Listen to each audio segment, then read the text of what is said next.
बाबा, आज येताना बासुंदी घेऊन या ना. अगं, कालच आपण आईचा वाढदिवस होता म्हणून आणली होती ना. ऐकलं, गोकुळची बासुंदी पुन्हा खावीशी वाटतेय. खरं सांगू, मलाही खावीशी वाटतेय. पुन्हा पुन्हा खावीशी वाटणारी गोकुळ बासुंदी. लोककला जिवंत राहण्यासाठी राजाश्रय मिळणं गरजेचं असतं. युवराज लखमराजे भोसले यांनी दशावतार कलेला तो राजाश्रय देत राजधर्माचं पालन केलंय. माहिती तंत्रज्ञानाच्या जगात गंजिफासह दशावतार कला जगासमोर मांडण्याची गरज आहे. त्यासाठी महाराष्ट्र सरकार कटिबद्ध असून दशावतार कलेला अग्रस्थानी आणणार असल्याचं प्रतिपादन राज्याचे माहिती तंत्रज्ञान आणि सांस्कृतिक मंत्री आशिष शेलार यांनी केलंय. महाविद्यालय सावंतवाडी आणि मुंबई विद्यापीठ संयुक्त विद्यमाने आयोजित दशावतार नाट्य महोत्सव याला उपस्थित असलेले त्यांच्या आयोजनामुळे अतिशय सुबक आणि सुयोग्य असा हा कार्यक्रम होतोय असे युवराज लखमराजे भोसलेजी, युवराजी श्रद्धाराणजी भोसलेजी, माझे मित्र भारतीय जनता पक्षाचे नेते उपाध्यक्ष प्रदेश अतुल राजशेखरजी, जिल्हाध्यक्ष प्रभाकर सावंतजी, ॲडव्होकेट श्याम सावंत, प्राचार्य भारमल सर, डॉक्टर सावंत, मनोज नाईक, अजय गोंदावळे, राजू राऊल, प्राध्यापक जयप्रकाश सावंत, डॉक्टर ठाकरे सर, दादा मडदेकर आणि उपस्थित बंधू भगिनी आणि मातांनो, 10 मिनिटं अजून विधी संकेत या दशावताराची बाकी असं मगाशी घोषणा झाली आणि त्यामुळे तुमचे चेहरे मी बघतोय. तुमचे चेहरे मला सांगतायत की तुमचं भाषण जरा कमी करा, आम्हाला थोडं दशावतार बघू द्या आणि तुमच्या हास्याने त्याच्यावर आता मोहर उठतो. पण राजकारणाचा जो गुण असतो आपलं बोलल्याशिवाय जात नाही, तो माझ्यामध्ये पण आहे. पण मी तुमची जास्त परीक्षा बघणार नाही. ही कल्पना आहे ना, मुळात ही कल्पना खूप महत्वाची आहे. तुम्ही सावंतवाडीतल्या नागरिकांना असं वाटत असेल गेली 3 वर्ष राजे करताय किंवा पंचम देवराज महाविद्यालय या पद्धतीच्या दशावताराचा लोककला महोत्सव करताय. पण मी तुम्हाला सगळ्यांना सांगायला आलेलो आहे ते 14 कोटी महाराष्ट्रातील नागरिकांच्या वतीने की तुम्ही सगळे सौभाग्यशाली आहात आणि अभिनंदनास पात्र आमचे लखमराजे भोसलेजी आहेत. तुम्ही सौभाग्यशाली का आहात? कारण महाराष्ट्र, आपला महाराष्ट्र साहित्य, कला, संस्कृतीने खरं तर जगाला वेळ लावू शकतो इतक्या गोष्टी आपल्याकडे भरलेल्या आहेत आणि काही किलोमीटर गेल्यानंतर बदलत आहे. ज्या सावंतवाडीमध्ये ते रत्नागिरी जिल्ह्यावर बदले, जे रत्नागिरीमध्ये ते रायगडमध्ये गेल्यावर बदले. ही बदलणारी जी आमची कला आहे ती लोककला आहे. ती अतिशय विदर्भातल्या रामटे गडचिरोली पर्यंत आहे. या प्रत्येक कलेचं महत्व आहे. त्या लोककलेमध्ये असलेला त्या ठिकाणी नृत्य, नाट्य, वेशभूषा, रंगभूषा, संगीत, वाद्य, त्यातले संवाद वेग, बोलीभाषा याची विविधता आहे. मी तुम्हाला खात्रीने सांगतो जगाला हेवा वाटेल इतकं त्या ठिकाणी रत्न लोककलेमध्ये महाराष्ट्रात बसलेलं आहे आणि त्यातलं माझ्या जिल्ह्यातलं दशावतार आहे. त्यातलं एक दशावतार. मग या दशावताराला पारंपरिक पद्धतीने आपल्याला म्हणणं मांडणं असेल की कुठल्याही लोककलेला जोपर्यंत राजाश्रय मिळत नाही तोपर्यंत ती लोककला जिवंत राहण्यामध्ये अडचणी निर्माण होतात. आनंद या गोष्टीचा आहे आणि लखम राणे भोसले त्यांचं अभिनंदन यासाठी आहे. या माझ्या जिल्ह्यातील माझ्या महाराष्ट्रातील या लोककलेला राजाश्रय देण्याचं काम भोसले कुटुंबाने आणि राजघराण्याने केलं हे त्यासाठी महत्वाचं आहे. आणि मी तुम्हाला सांगतो मी महाराष्ट्राचा कोपरा कानाकोपरा ते सांगणार आहे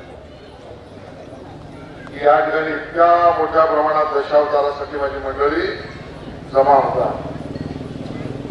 तो आमचा गट या ठिकाणी ज्या वेळेला त्या भूमिकेत जातो त्यावेळेला त्या भूमिकेत इतका त्या ठिकाणी तल्लीन होतो की त्याच्या तल्लीनतेची अवस्था तीच आहे त्या नटाची त्यात असलेली आत्मिक भाव तोच आहे जो माझ्या वारकऱ्याचा विठोबाच्या चरणाशी आहे. तो भाव ती तल्लीनता येऊन तो काम करतोय. होय काहीतरी मिळताना रोजगार त्याला मिळत असेल पण तो त्याला दुर्यम आहे. त्याच्या वाडीमध्ये त्याच्या गावामध्ये त्याच्या तालुक्यामध्ये त्याच्या ग्रामपंचायतीमध्ये त्या नटाला असलेलं स्थान हे कदाचित ऑपेरा हाऊस मध्ये काम करणाऱ्या नटाला ज्या ठिकाणी मिळतं तेवढं स्थान लोकांच्या मनामध्ये त्याच्या तालुक्यात ग्रामपंचायतीत जिल्ह्यामध्ये माझ्या या नटाला मिळतं. आणि म्हणून लोककला समृद्ध आहे. मी तुम्हाला लोककलेबद्दल सांगण्याची गरज नाही पण ही सगळी जी काही दशावतार आणि नाट्य या ठिकाणी होत आहे विधी संकेत नारायणी नमस्तुते राखणदार देवी चंद्रलांबा परेश्वरी विजयमणी मुंबईचा मुंबादेवी गिदाड घुबड संग्राम जर बालेगीतला बघितलं ना केवळ मनोरंजनापुरतं नाहीये. मनोरंजन तर आहेच. मनोरंजन त्याचा आत्मा आहे पण मनोरंजनाबरोबर लोककल्याण आणि लोकशिक्षण पण त्याच्याबरोबर आहे. आणि म्हणून आमच्या महाराष्ट्रात आणि आपल्या देशामध्ये धर्म नावाची व्यवस्था ही त्या ठिकाणी अंतर्भूत प्रथा परंपरेने आहे. धर्म म्हणजे मी उपासना पद्धती या अर्थाने म्हणत नाही. तो तर आहेच. धर्म म्हणजे व्यवस्था कर्म कर्तव्य कार्य याच्याशी जोडलेला धर्म आहे. म्हणून आज या ठिकाणी लखमराजे भोसले आणि भोसले कुटुंबाने या लोककलेला जिवंत ठेवण्यासाठी जो राजाश्रय दिला तो राजधर्म आहे. तो राजधर्म आहे. कलाकाराचा कलाकार धर्म आहे. पित्याचा पिता धर्म आहे. पुत्राचा पुत्र धर्म आहे. पतीचा पती धर्म आहे. पत्नीचा पत्नी धर्म आहे. प्राचार्यांचा प्राचार्य धर्म आहे. विद्यार्थ्यांचा विद्यार्थी धर्म आहे. श्रोत्यांचा श्रोते धर्म आहे. या धर्माची मुहूर्तमेढ आणि त्याला जतन आणि संरक्षण करण्याचं अन्य स्थान कुठलं आहे तर ते मनोरंजनामध्ये ते स्थान या लोककलेमध्ये आहे. ते तुमच्या माझ्या दशावतारामध्ये आहे. जगण्याची मूल्य आहेत ज्याला आजकाल मराठीमध्ये व्हॅल्यूज म्हणतात त्या व्हॅल्यूज त्याच्यामध्ये आहे. आणि म्हणून या महोत्सवाचं महत्व माझ्यासाठी अनन्यसाधारण आहे. आणि मला आनंद या गोष्टीचा वाटतो अतुल काळेकर तुम्ही आणि प्रभाकर साहेब तुम्ही मी अजून सांस्कृतिक कार्यमंत्री झाल्यानंतर एकाही लोककला महोत्सवाचं उद्घाटन केलेलं नाही. पहिलं उद्घाटन केलंय तर या दशावताराचं आणि दशावताराचं केल्याचा आनंद आहे. मी विचारत होतो किती मंडळ आहेत. माझ्या म्हणाल 200च्या वर आहे बरोबर ना. आणि ती केवळ सिंधुदुर्ग जिल्ह्यात.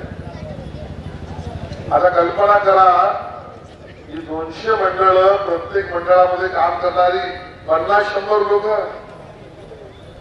आणि माहिती तंत्रज्ञान पण माझ्याकडे काय म्हणून सांगतो. आज मला तंत्रज्ञानाचा नक्की शोध लागला. उलटा माईक आणि करणारी वाया आणि ती काही सेकंदात. मी तुम्हाला सांगतो आजकाल जमाना यायचा आहे, आर्टिफिशियल इंटेलिजन्स आहे. तुमच्या स्वप्नात डोक्यात जे येईल ते तुमच्या मोबाईल मध्ये क्रिएट होऊ शकतं. पण एआय सुद्धा फेल होईल असं आमच्या कोकणातल्या या ठिकाणी असलेल्या या रंगकर्मींचं काम आहे हे मला वाटतं. मी एआयच्या विरोधात बोलत नाही, नंतर किती बातमी व्हायच्या, कारण उद्या जगातली भाषा नाही. आणि माहिती तंत्रज्ञान मंत्री बोलले एआयच्या विरोधात, नाही तसं काही नाही. मला वाटतं नैसर्गिक उपजत गुण आहे. आणि म्हणून हा लोककला महोत्सव आमच्या लोककलेला समृद्ध करणारा आहे. पण त्यामध्ये नवनवीन पद्धतीने एंटरप्रेन्योर निर्माण करणार आहे, उद्योजक निर्माण करणार आहे, उद्यमशीलता निर्माण करणार आहे. फक्त गरज याची आहे, त्याचा उल्लेख आपण गंजिफा बद्दलचा केला, ही जगासमोर मांडण्याची आहे. आता आम्ही आमच्या जिल्ह्यात बघितला, खूप झालो, बरं वाटलं, घरी गेलो, जेवताना बोललो आणि म्हटलं तू राजा काय बरोबर नव्हता बाबा, एवढं खरंच आपल्याला ते जगासमोर नाही. त्यामुळे राजांना मी म्हणे की जशी तुम्ही मला लोककला महोत्सवाची संधी दिली तशी नवीन पार्टनरशिप आपण करूया. या दशावताराचं आर्काइव्ह करून, याचं त्या ठिकाणी रेकॉर्डिंग करून, याचं डिजिटायझेशन करून हे जगाच्या प्लॅटफॉर्मवर इंटरनेटच्या माध्यमातून उपलब्ध करण्याच्या शर्यतीत महाराष्ट्रात पहिला आपला दशावतार उभा करूया. त्यात महाराष्ट्र सरकार तुमच्याशी पार्टनरशिप करायला तयार आहे, कारण आमचं ते कर्तव्य आहे. भाषण लांबवलं तर मतं कमी होऊ शकतात. आणि मला असं कुठलंही काम करायचं नाही की प्रभाकर उद्या म्हणेल तुम्ही आलात बोललात आणि आमची मतदारांची एवढी परीक्षा बघितली की काही मतं माझी कमी झाली. पण तुम्ही चिंता करू नका प्रभाकरराव, विकास आणि विरासत हे मोदीजींनी जे सांगितलंय, विकासाच्या दिशेने पुढे जायचं आणि विरासत म्हणजे संस्कृती बरोबर जपत जायचं. या संस्कृती आणि विकासाचं संगम बघणारं पहिलं शहर कुठलं असेल तर आमचं सावंतवाडी शहर आहे. ते मोदीजींच्या मागे उभं राहिलं, त्याबद्दल दुमत नाही. तुम्हाला खूप शुभेच्छा आणि पुढच्या 10 मिनिटाचा आनंद तुम्ही सगळ्यांनी घ्यावा एवढ्या गाडीवर शुभेच्छा देतो. थांबतो. आमचे दिवसभरातले सर्व अपडेट्स, ताज्या घडामोडी आणि थेट लाईव्ह पाहण्यासाठी सबस्क्राईब करा, लाईक करा कोकणचं नंबर 1 महा चॅनल कोकण 7 लाईव्हचं YouTube चॅनल.